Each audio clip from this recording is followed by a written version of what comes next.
You know, when you're going about your day, you're in meetings, you're reading a book to your kid, you're with your partner, and you're there and you're engaging in conversation, but in the back of your mind, all you're thinking about is, should I eat this? Should I eat that? How many minutes until lunch? Does this make me look bad? Is this too tight? What am I going to eat tomorrow? That low level food noise, that buzz.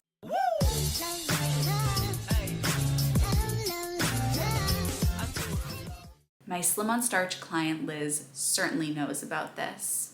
Something my Slim On Starch client Liz also knows about is how she so closely identified the way that she ate with her identity, and she took pride in the eater that she was. She was adventurous, she was an easy guest to have, she would eat anything, put it in front of her, she'll eat it.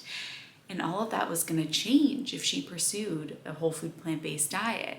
So how does one go through these two challenges and end up successful in releasing weight? We're going to find out today. Hello, my honeys. If you are new here, hey, I'm Healthy Emmie. I am a nutritionist, a weight loss specialist, and the creator of the Slim On Starch program. If you want to work with me in the Slim On Starch program, click the link in the down bar. Let's talk to my Slim On Starch client, Liz, who has released the weight and feels at peace with food, as well as completely confident in her identity, despite the fact that her dietary preferences have changed. So tell me, Liz, where does your story with food and your identity and weight first start for you? Yeah. Well, I was thinking about it. My earliest memory of food is what I discovered kind of through the mindset journals is how much being that kid who was a good eater when I was very small, say 4 or 5 years old, was part of my identity. So I wasn't picky, and I was complimented constantly on how I was such an adventurous eater, and I ate all of those things. And I also grew up in the Midwest. I grew up in Wisconsin in the 80s and 90s, and I was 100% sure that the world out there was full of excitement and class and elegance. But where I was growing up, it was just plain and boring. So food was a portal to those other places. So I always wanted to try new things, and I was that person who, people loved to say, hey, try this. What do you think of it? And all of that. And then, so my kids are now 17 and 19, which means we've been married for 23 years. So it's been like over 20 years of kind of this exhausting cooking too much, like too much emphasis on what I need to cook, what everybody needs to eat, trying to be healthy, trying to be from scratch, having a lot of opinions about what's good and what's the right thing to eat, and in all of that, somewhere along the line, I think my metabolism started to change, perhaps, or I don't know if that's the right way to say it, but somewhere along the line, I wasn't able to I wasn't able to maintain what I considered my normal weight. And as soon as that started to happen, I started to experiment, maybe I think I tried the Whole30 a couple times and failed. I got a couple of paleo cookbooks. I tried being vegetarian or vegan periodically, but it always fell apart with needing to have food for the whole family, and constantly cooking. So if I'm constantly cooking a pot roast, I'm not also going to be very good at being vegan. Plus, going back to the old, um, a good little girl eats what she's given and keeps everybody happy. I'm not going to tell everybody, like, I'm going to make what I want to eat and you can just eat whatever. So around the time I was like 39, I joined CrossFit. So that was my next round of trying to fix things, because I was not able to budge this. And I don't even think I knew how much I weighed at the time, because I wasn't weighing myself for like 10 years in there. It's CrossFit. And then I tried like core power yoga. So doing like intensive yoga all the time. And then I knew that exercise wasn't necessarily going to help. So I tried Noom. That was the first time I ever was counting calories. And that was where starting to weigh myself again. And like kind of being appalled when I actually did weigh myself. Um, because I realized that I was now actually 30 pounds heavier than my high school weight. I knew that philosophically, a whole food plant-based lifestyle was something that I wanted to do. But when I first talked to you, I said I'm afraid of making that my identity. I'm afraid of telling people that, because again, I'm the person who will eat anything, go anywhere, try anything, spicy, salt, sour, all of those things. So finally kind of decided that enough was enough with making everybody else happy by spending weekends in the kitchen. And I don't know that I was making everybody happy. I think I was stressed, and therefore they all recognized that I was stressed, and have been just as happy, maybe, ordering in. But that's kind of the arc of food is commitment to food is exhausting, um, and now I need to kind of recalibrate and rebalance after all that time. So you're in this place where you are trying to release weight. You're also trying to hold on to your identity. You're also trying all of these different diets and they're not working. Describe how you're feeling during this time, emotionally, physically, mentally. Mostly exhausted. I felt like I felt like I would just like work so hard and lose a couple pounds. Like I think overall I lost about the first 10 pounds of it. But then as soon as I eased up, so as soon as we had visitors, or as soon as there was a holiday, I would gain 5 pounds back. So let's say I would spend, 6 months losing 10 pounds, and then I'd gain 5 pounds back and just be like, it just felt exhausting. And then meanwhile, I was frustrating myself because I knew I was using food to avoid boredom, or to assist while I was working. So I have an office job. We do a lot of writing, we do a lot of editing, we do a lot of computer work, and it's very easy to get to the middle of the afternoon and say, I can't focus. I guess I should, tour around the office and see if anybody brought any treats today, or, see if there's something that I can snack on. So I knew I was doing that, and I knew I was nickel and diming myself in that way. And then I knew that I would come home and be like, oh, I really should have a glass of wine, right? So I knew that I was eating these things that were not supporting me and not making me feel good. And also I was constantly worried that I wasn't going to have enough food at work to keep me full all day, because I'm just, it's a long day. So I was constantly like, stressed. Oh, I only have this soup. How am I going to make it through the day? Okay, well, I'm going to go scrounge around. I'm going to see if there are treats anywhere, see if anybody brought any food today. And like that sort of constant like scrounging mindset was always so agitated. I just felt like I need some to be soothed, and it wasn't, it just was really frustrating, especially working so hard and then watching the pounds come back so quickly and easily, like within, it felt like within a week you could erase 6 months worth of hard work. That is exhausting, because on the outside, where your body is showing that perhaps even you're gaining weight or you're not losing weight, it might look like you don't care at all about this. You're not thinking about food whatsoever. But on the inside, what's happening internally is this internal low-level buzz at all times about what to eat, what not to eat, that your body looks good, that your body doesn't look good, and those clothes don't fit. Should I do this? Should I do that? And how frustrating that is, because to the outside eye, it's like that person's not even thinking twice about it, but inside you are really struggling and exhausted. Exactly. Yeah. Or just thinking about it and knowing just and feeling a little bit out of control, like I don't feel like if I open a bag of chips, I'm going to eat the whole bag of chips. But I do feel like if there were chips in the office, I sure as heck every day was going to like happen to walk by them and happen to give myself a pile of them, and knowing now how much like you talk about the neural pathways, right? Like the more you do that, the more your body is like, clink, it's time, it's 3 o'clock, go get them. You need a salty treat now, you need a sugary treat now.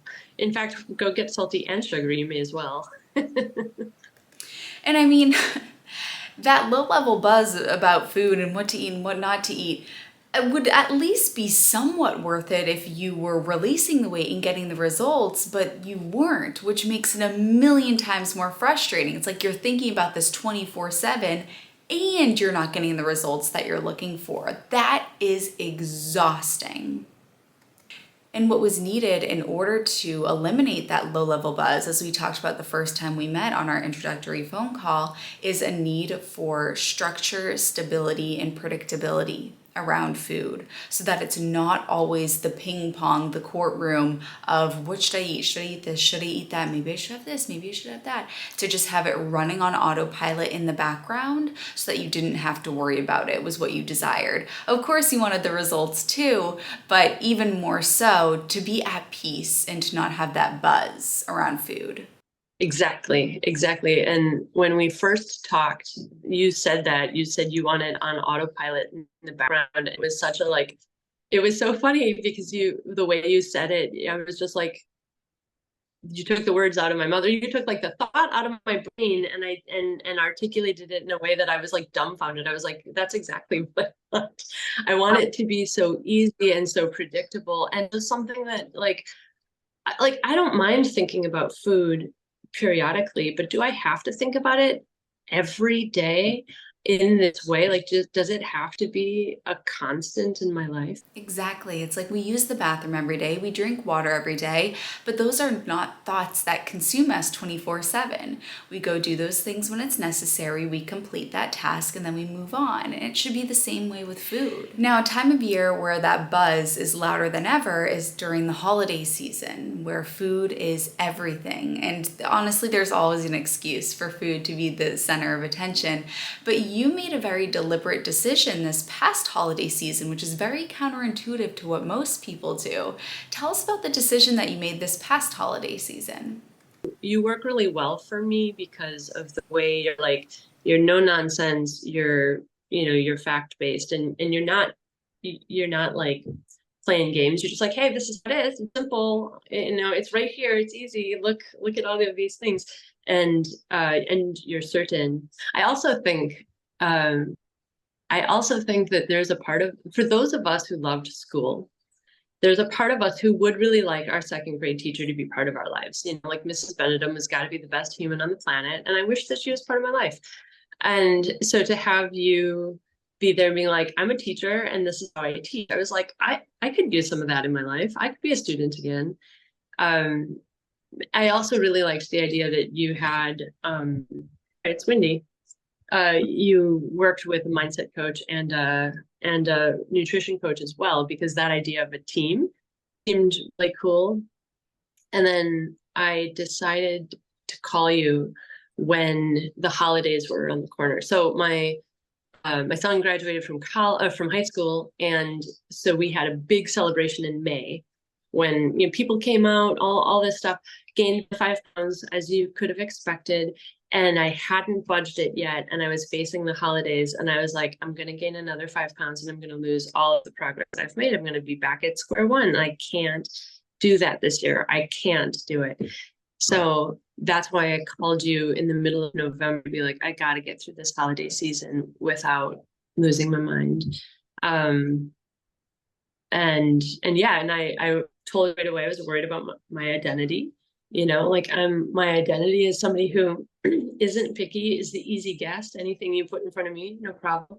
And you're like you don't have to give up your identity to to eat this way or to join this program. And I think I told you, like, I even now, like, after I've been doing this for 8 weeks, and even now I'm afraid to call myself vegan or afraid to call myself whole food plant-based. And I I think that we have a misconception that people who join your program are all already vegan or all already eating a certain way and that they have to eat that certain way the whole time. But in fact, in your program, I've seen that a lot of people um, aren't or haven't been or are on that journey. And like, so that was another cool thing for me, that it wasn't like you have to eat in this one certain way forever, because that's socially for me, that's really difficult. A very wise decision, but one that came with a lot of challenge, because something that you were nervous about was your identity and how, especially during the holidays when you're an adventurous eater, you'll eat anything, you're not a picky guest, you're an easy person to host. This presented a big challenge for you. What's going to happen to my identity if I become a whole food plant-based eater, if I become a vegan, the V word? Talk to us about that a little bit. That was, especially during the holidays, it was cool because with the kids home, we were, they're a good engine for going out and doing stuff where, and again, I feel like looking back at 20 years of teaching myself how to cook and being the cook in the family, I feel like that sort of became a crutch a little bit. Like I didn't have to think about what else I wanted to do because I just have to spend all weekend cooking, so there's a bit of a martyr complex there as well. And there is the question, if you take that away from me, who am I? If I'm not trying to balance the fact that, you don't like chicken and you don't like fish and you don't like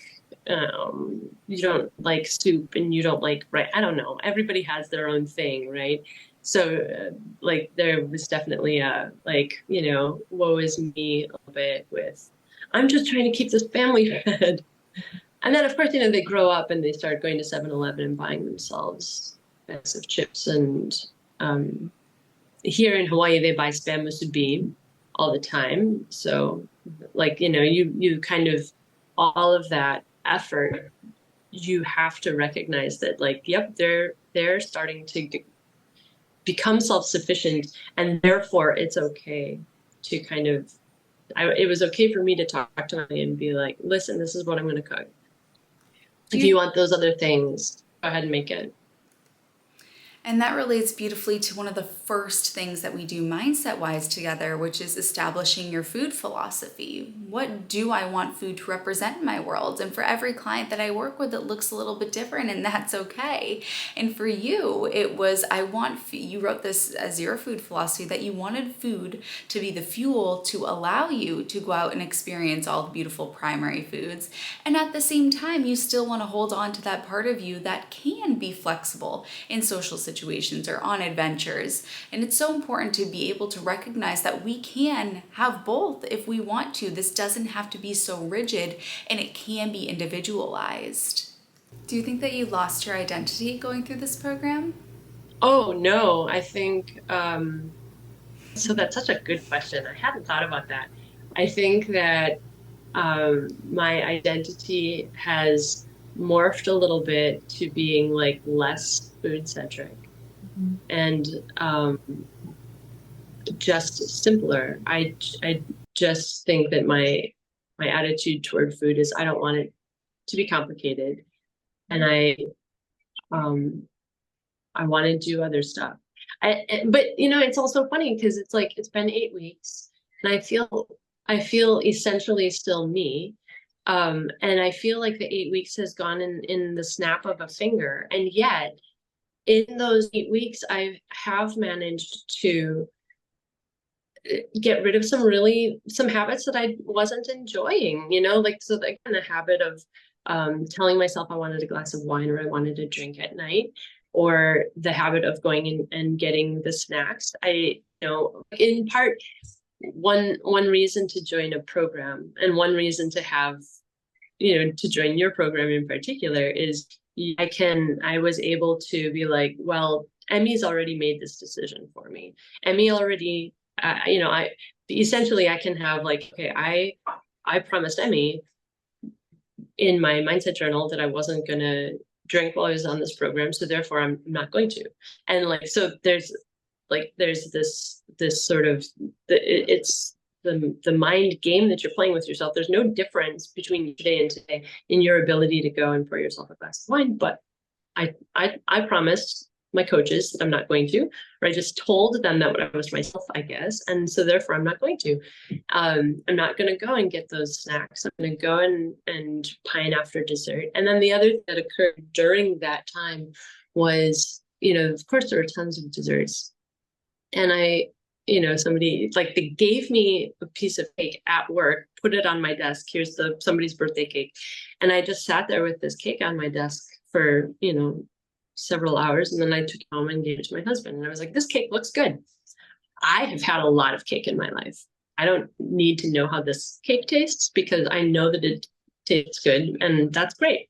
I don't need to eat it right now because I don't need it, so that changed thing. Like if I did have a sense of like, oh, it was such a rough day, I should have a drink. And then the question, like, why do you want that?